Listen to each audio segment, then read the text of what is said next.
শুভ সকাল সবাইকে। সবাই খুব ভালো আছো, আমিও ভালো আছি। প্রতিদিনের মতো আজকেও ঠাকুরঘর থেকে ব্লগটা শুরু করে দিলাম। আমি কিন্তু বাড়িতে নেই, ঠাকুরগুলো দেখেই তো বুঝতে পেরে গেছো।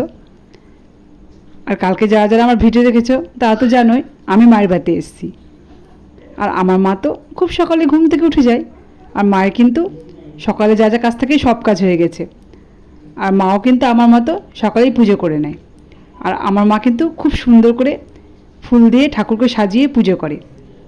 আর মায়ের তো পুজো করা হয়ে গেছে, মায়ের ঠাকুরগুলোকে একটু তোমাদেরকে দেখিয়ে দিলাম। ঠাকুর ঘর থেকে চলে এলাম রান্নাঘরে, আর এসে দেখছি মা রান্না করা শুরু করে দিয়েছে। সোনামাতে সকলে খিচুড়ি খায় সব সবজি দিয়ে। মা প্রথমে সোনামার জন্য খিচুড়ি করেছে, আর এখন ডিমের ঝোল রান্না করছে। কচু ভাজা, আলু, পটল, ডাঁটা, কাঁঠালি বীজ দিয়ে একটা তরকারি করেছে। আর মায়ের হাতে তরকারিটা খেতে আমার খুব ভালো লাগে। আর এখন একদম পাতলা করে ডিমের ঝোল করছে।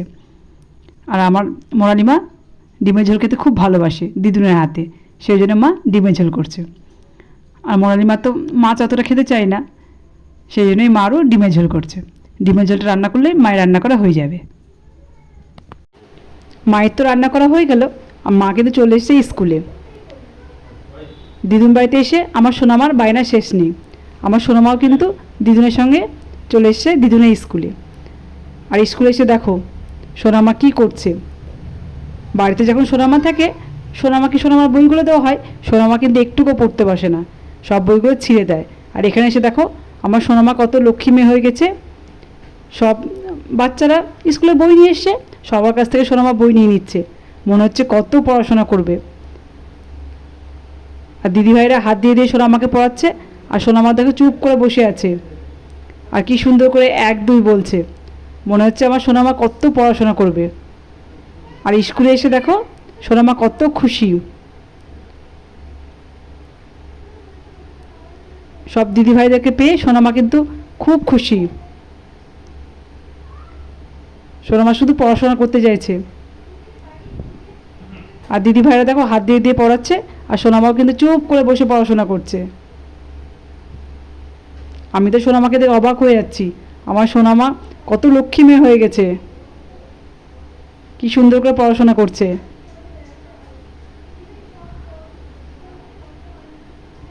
আর মনে হচ্ছে সোনামারই বই। দিদিভাইরা বইটা চাইছে, না দিব না। আর সোনামা স্কুলে এসে পড়াশোনা করতে ব্যস্ত।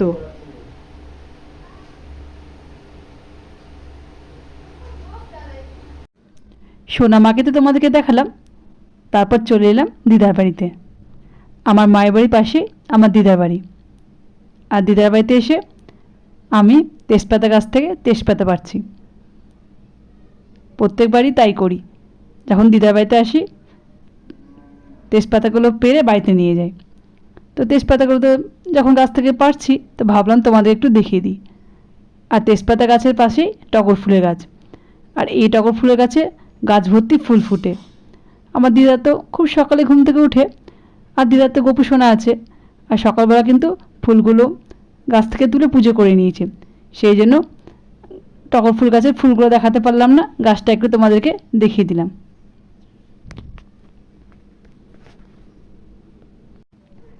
তেজপাতা গাছ থেকে তেজপাতা পাড়াতে হয়ে গেল, এবার দেখাবো দিদার গোপুসোনাকে। দিদার বাড়িতে যখন এসছি, দিদার গোপুসোনাকে তোমাদেরকে দেখাবো না তাই কখনো হয় বলো? গোপুসোনাকে তো তোমাদেরকে দেখাবোই। আর দিদা তো খুব সকালে পুজো করে নিয়েছে গোপুসোনাকে, দিদার তো পুজো করা হয়ে গেছে। আর এই দেখো গোপুসোনার বিছানা সুন্দর করে দিদা গুছিয়ে রেখেছে।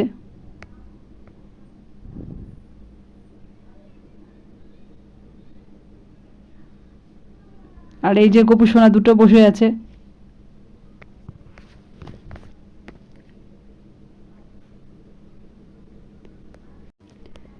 দিদার গোপুসোনাকে তোমাদেরকে দেখালাম, এবার চলে এলাম দিদার রান্নাঘরে।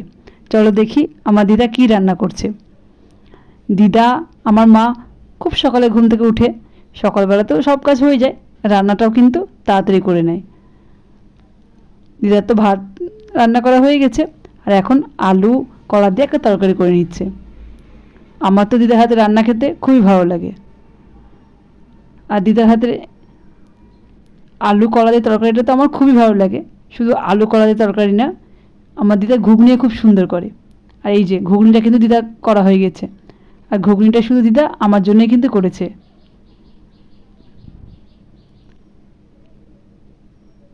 আর ভাতটা তো হয়ে গেছে তোমাদেরকে বললাম। আর এখানে সবজি কেটে রেখেছে। এই সবজিটা করবে আলু, পটল, ডাঁটা, কাঁঠালি বীজ সব দিয়ে একটা সবজি করবে। দিদার বাড়ি থেকে বাড়িতে চলে এসেছি। মা আমাকে আর মোনালি মাকে খাবারটা দিয়ে দিয়েছে, এখন আমরা খেয়ে নিব। আর মা কী কী রান্না করেছে তোমরা তো দেখলে, পটল ভাজা, পাঁপড় ভাজা, কচু ভাজা, আর সব দিয়ে একটা সবজি, ডিমের ঝোল। আর আমার সোনামাকে দেখো স্নান করিয়ে দিয়েছি, আর বসে দেখো কি করছে, মনে হচ্ছে আমার সোনামা কত খাবে।